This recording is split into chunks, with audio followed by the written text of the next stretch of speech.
मैं ठीक से पढ़ाई नहीं कर पाता था, मैं करियर के बारे में बिल्कुल भी फ़ोकस नहीं था, बहुत अग्रेसिव था। जो यूजुअल यूथ के प्रॉब्लम्स होते हैं जब आप बाहर रहते हो, कम सोना, ऊट-पटांग खाना खाना, गलत संगति रखना और एडिक्शन, थिंग्स लाइक दैट, और ये सारी चीज़ों ने मुझे भी घेर लिया था।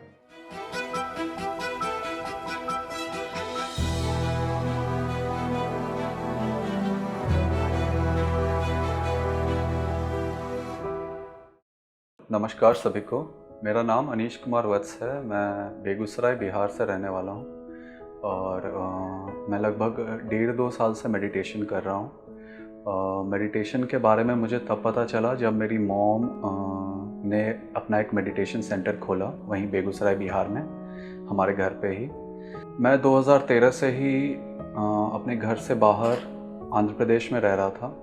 So it had been almost 6 years कि मैं बाहर रह रहा था। और नॉर्मली जो यूजुअल यूथ के प्रॉब्लम्स होते हैं जब आप बाहर रहते हो, कम सोना, ऊट-पटांग खाना खाना, गलत संगति रखना और एडिक्शन, थिंग्स लाइक दैट, और ये सारी चीज़ों ने मुझे भी घेर लिया था। जब मैं इन सब चीज़ों के बाद वापस आया 2019 में, तब I was not in the right mind. मैं ठीक से पढ़ाई नहीं कर पाता था, मैं करियर के बारे में बिल्कुल भी फोकस नहीं था, बहुत अग्रेसिव था, पेरेंट्स से ठीक से बात नहीं करता था, खुद में सेक्लूडेड रहता था, and I was never interacting with my parents. और खाना भी ठीक से नहीं खाता था, जो मन होता था वही खाना है, रूटीन अच्छा नहीं था, 1:30-2 बजे दोपहर में उठना और रात रात भर जगे रहना। फिर भी 1 साल किसी तरह मैंने पढ़ाई करके जो भी मेरी बैकग्राउंड बेसिक नॉलेज थी उससे मैंने कैट क्रैक किया। मैंने सोचा कि मैं कॉम्पिटिटिव एग्ज़ाम्स की तैयारी करता हूँ, but that was also too difficult for me. Syllabus देखता था, ठीक से पढ़ नहीं पाता था, इवन चीज़ें जो मुझे आती थी मैं उस पर भी कॉन्सेंट्रेट नहीं कर पाता था। रूटीन अभी भी ख़राब था, खाना अभी भी मैं प्रॉपर नहीं खा रहा था, एंड किसी से ढंग से बात करना छोड़ो, मैं ढंग के कपड़े भी नहीं पहनता था। लग रहा था कि लाइफ में मेरी बॉडी कहीं और जा रही है, मेरा मन कहीं और ही है अभी भी। लेकिन अभी जब मैं वापस आया था ना बाहर से, ये सब अब लगभग 8-9 साल बीत गए थे और अब मैं वापस आया हूँ, तो मॉम ने अपना मेडिटेशन सेंटर खोल लिया था।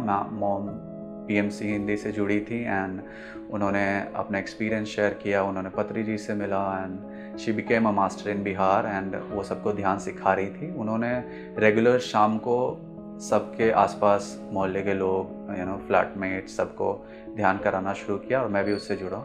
लगभग 3 महीने ही मैंने ध्यान करा होगा, and my life changed so much.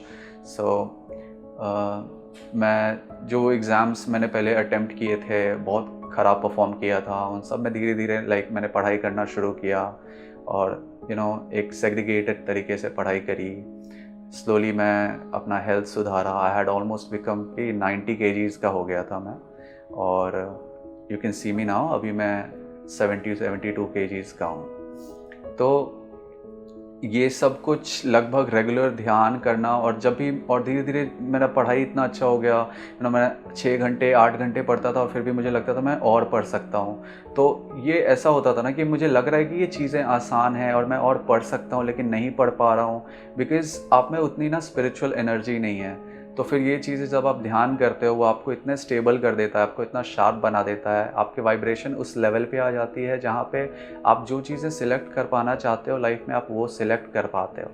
और फिर मैं 8 घंटे, 10 घंटे, 12 घंटे, एग्ज़ाम से पहले मैं 16-16 घंटे पढ़ाई कर लेता था, without a break, without any problem. और ये सब कुछ ध्यान का ही दिया हुआ है। और फिर मैंने सोचा कि अब पढ़ाई तो हो गई, मार्क्स भी अब अच्छे आ रहे हैं, क्या किया जाए। तो तब भी अब रूटीन सही हो गया, टाइम से सोना, टाइम से उठना, फिर धीरे धीरे ढंग का खाना खाना, हेल्दी खाना खाना, नॉनवेज छोड़ दिया। क्योंकि इतने सारे सुपर नेचुरल पैरानॉर्मल एक्टिविटीज़ होने लगी साथ में, जब भी मैं नॉन वेजिटेरियन छुप के मम्मी से भी खा लेता था, कि मतलब चिकन खाने से पहले ही दांत में दर्द हो रहा है इतना सारा, और मटन खा लिया और इतना ज़्यादा दस्त लग गई, इतनी पेट खराब हो गई। इट वाज अ मैसेज, किसी का भी जान लेने का हक हमें नहीं है। That is when it changed. मुझे अभी लगता है कि मैं हर एक जो भी नॉन ह्यूमन एनिमल्स जितने भी हैं, I feel so connected to them, I feel their love.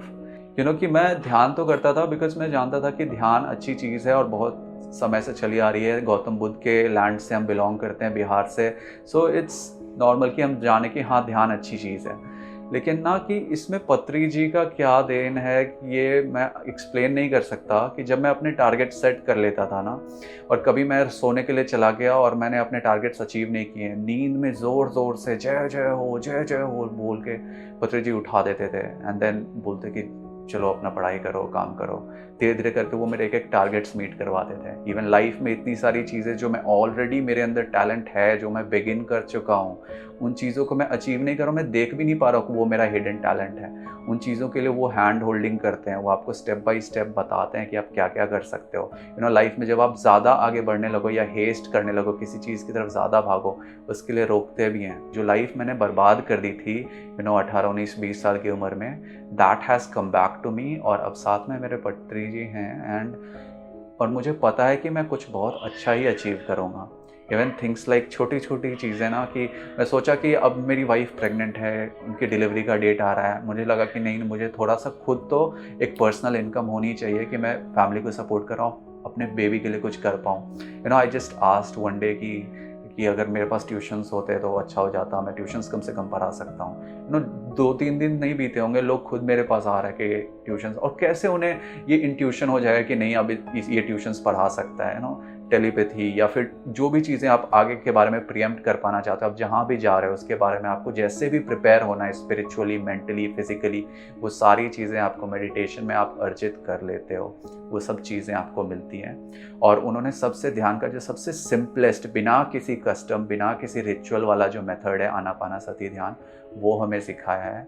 और साथ में सज्जन संगत, और इतने सारे मास्टर्स हैं, वो अच्छी अच्छी किताबें पढ़ते हैं, वो अपना एक्सपीरियंस शेयर करते हैं, वो उससे नॉलेज जो आपको देते हैं। अब हमारा 40 डेज़ का ध्यान होता है और पूर्णिमा ध्यान होता है, अखंड ध्यान। ये सब चीज़ें ज्वाइन करके जब आप उनसे नॉलेज गेन करते हो, सज्जन संगत करते हो और एक जैसा सोचने वाले लोगों के साथ रहते हो, आपको इतनी नॉलेज मिलती है, आप इतना सारा धन अर्जित करके जाते हो, लाइक लिटरली अपने घर में वापस, कि आपको ऐसा फील नहीं होगा कि you been left out anymore. अगर आप कहीं पे भी हो एंड इफ यू फीलिंग कि there is nobody to look after you, you yourself can look after yourself. अगर आपके साथ पत्री जी हैं, there will be no problem in your life and you will gain what you need to achieve in your life, and that is said. Like मैं ये achieve कर चुका हूँ and I am really excited for my life forward.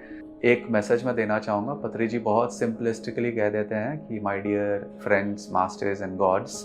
और literally मुझे ये हमेशा calling आता था खुद से कि फील करो यू आर अ गॉड, इसलिए ऐसा हो रहा है। लेकिन मैं इसको नहीं समझ पाता था कि ऐसा कैसे हो सकता है, खुद को क्वेश्चन करता रहता था। अभी मैं इतने सारे ध्यानियों को देखता हूँ और जो चीज़ें मैं लाइफ में जिसके बारे में कंफ्यूज रहता हूँ, उसके बारे में इंफॉर्मेशन, नॉलेज, ये सारी चीज़ें लेकर के सामने से कोई आ जाता है आपके पास, देन यू रियली फील कि हाँ, आपके आसपास जो लोग घूम रहे हैं ना, जो ध्यानी लोग हैं, या everybody is a God. It's just that कि आपको ना उस चीज़ को शार्पन करना है। When you start meditating it really happens. पत्री जी ने सिर्फ ये नहीं किया कि उन्होंने डेमोक्रेटाइज नहीं किया मेडिटेशन को, वो घर घर तक लेकर के तो गए ही, उन्होंने आपको एक अच्छा पर्सपेक्टिव दिया है कि जब आप ध्यान करोगे, कॉन्टेम्पलेट करोगे, अगर आप कहीं फंसोगे इन सब चीज़ों में, तो आपको कैसे उस चीज़ को चैनल करना है, उस चीज़ को एक्सेप्ट कैसे करना है। You have to do it as a master yourself and as a god yourself. That is my message to all of you. Thank you.